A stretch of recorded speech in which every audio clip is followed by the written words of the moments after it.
ဆရာအမိတ်ပေးနေတယ်ငါရှေ့ကိုအခုချင်းချင်းလာခဲ့စမ်းလာခဲ့စမ်း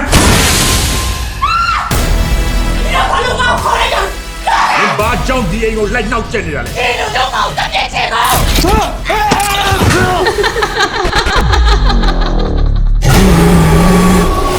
ဒေဝကြော်ခေါင်းနဲ့တခေါင်းနဲ့ရှိတယ်ဟဲ့ဆိုနေမှာပြရလေးကမှာရစ္စာ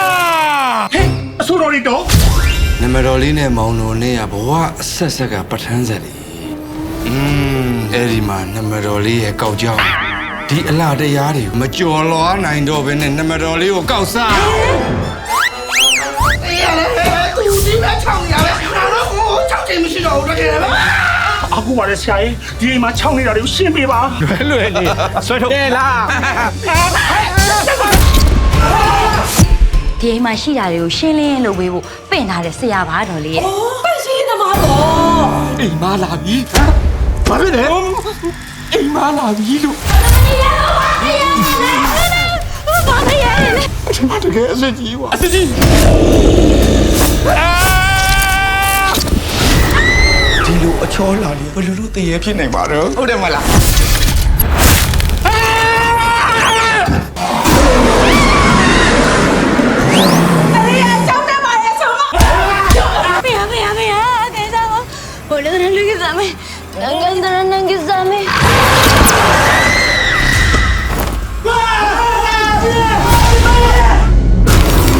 ရှင်ကူညီမယ်ဆိုလို့ကျမဒီအိမ်ကိုရောက်ကျမလည်းရှင်တို့အလုပ်ကိုကူညီပေးမှာအဲ့ဆိုရင်ငါတို့စက်တင်မလို့တော့ပါဝါနဲ့ဖြစ်သွားပြီချက်ချင်းတစ်ထဲအောင်ဖြစ်သွားနိုင်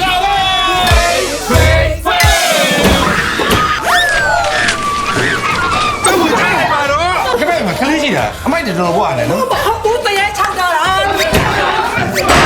မိတ်ဆာမသေးသေးလေးရမြငါ့ကိုလာပြီးပညာဆန်းတယ်ရောက်နေတကားပိတ်လိုက်စမ်းဘာလို့မိတ်ဆက်တေးလေးလို့ပြောတာတင်းကြီးခံရမှာပေါ့လေနင်တအားနားမလဲငါ business လုပ်နေတာနော်ဒါစီးပွားရေးလုပ်နေငါစီးပွားရေးကောင်းမှနင့်ငါကူညီနိုင်မှာနင်မဟုတ်ဘူးလားအဲ့ဒါပြောလိုက်မထုံတည်းနဲ့ငါလုပ်ပါဦးကောင်းဒီဘက်ကိုညင်ရှင်းရမှာဘယ်ဘက်ကိုပဲရှင်းနေပါစေကျမအဲ့ဒီရှင်းပေးသွားပြီးတာပါဒီမှာရုပ်ရှင်းရမယ်